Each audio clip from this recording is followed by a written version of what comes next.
श्री मुचुकंद जी।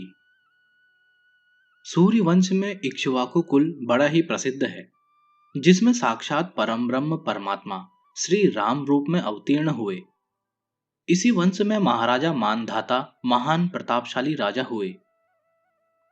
महाराज मुचुकंद उन्हीं मानधाता के पुत्र थे। ये संपूर्ण पृथ्वी के एक छत्र सम्राट थे। बल पराक्रम में ये इतने बढ़े चढ़े थे कि पृथ्वी के राजाओं की तो बात ही क्या, देवराज इंद्र भी इनकी सहायता के लिए लालायित रहते थे।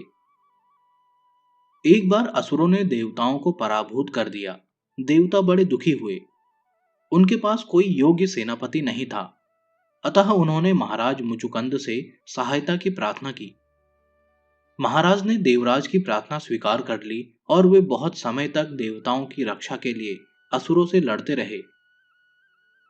बहुत काल के पश्चात देवताओं को शिव जी के पुत्र स्वामी कार्तिकेय जी योग्य सेनापति मिल गए। तब देवराज इंद्र ने महाराज मुचुकंद से कहा, राजन, आपने हमारी बड़ी सेवा की है। अपने स्त्री पुत्रों को छोड़कर आप हमारी रक्षा में लग गए। यहाँ स्वर्ग में जिसे 1 वर्ष कहते हैं, पृथ्वी में उतने ही समय को 360 वर्ष कहते हैं। आप हजारों वर्षों से यहाँ हैं, अतः अब आपकी राजधानी का कहीं पता भी नहीं है। आपके परिवार वाले सब काल के गाल में चले गए। हम आप पर बड़े प्रसन्न हैं। मोक्ष को छोड़कर आप जो कुछ भी वरदान मांगना चाहें मांग लें, क्योंकि मोक्ष देना हमारी शक्ति के बाहर की बात है। महाराज को मानवीय बुद्धि ने दबा लिया। स्वर्ग में वे सोए नहीं थे। लड़ते लड़ते बहुत थक भी गए थे। अतः उन्होंने कहा, देवराज, मैं यही वरदान मांगता हूं कि मैं भरपूर सो लूं। कोई भी मेरी निद्रा में विघ्न न डाले। जो मेरी निद्रा भंग करे वह तुरंत भस्म हो जाए। देवराज ने कहा, ऐसा ही होगा। आप पृथ्वी पर जाकर शयन कीजिए।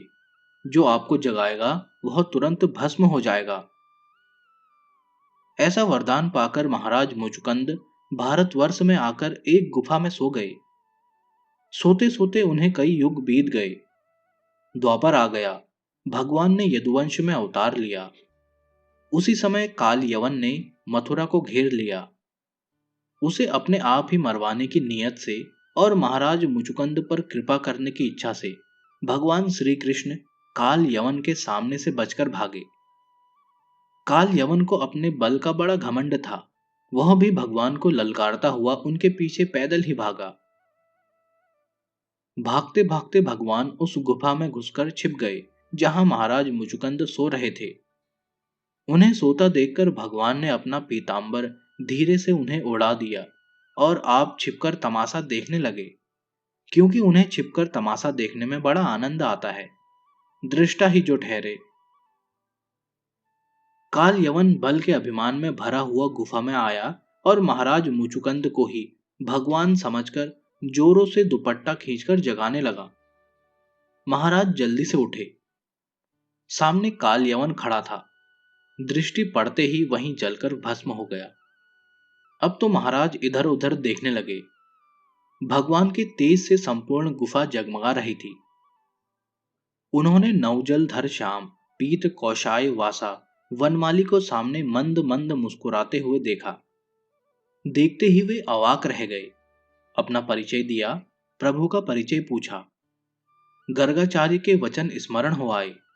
ये साक्षात परम ब्रह्म परमात्मा है, यह समझकर वे भगवान के चरणों पर लोटपोट हो गए।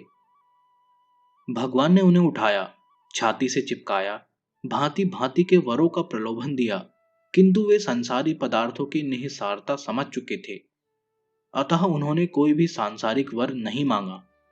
उन्होंने यही कहा, प्रभो, मुझे देना ही हो तो अपनी भक्ति दीजिए, जिससे मैं सच्ची लगन के साथ भली भांति आपकी उपासना कर सकूं। मैं श्री चरणों की भली भांति भक्ति कर सकूं, ऐसा वरदान दीजिए।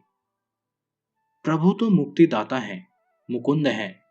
उनके दर्शनों के बाद फिर जन्म मरण कहां। किंतु महाराज ने अभी तक भली भांति उपासना नहीं की थी और वे मुक्ति से भी बढ़कर उपासना को चाहते थे। अतः भगवान ने कहा, अब तुम ब्राह्मण होगे, सर्व जीवों में समान दृष्टि वाले होगे, तब मेरी जी खोलकर अनन्य उपासना करना।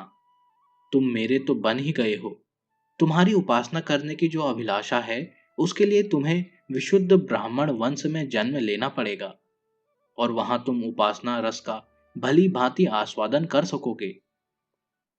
वरदान देकर भगवान अंतर्ध्यान हो गए और महाराज मुचुकंद ब्राह्मण जन्म में उपासना करके अंत में प्रभु के साथ अनन्य भाव से मिल गए।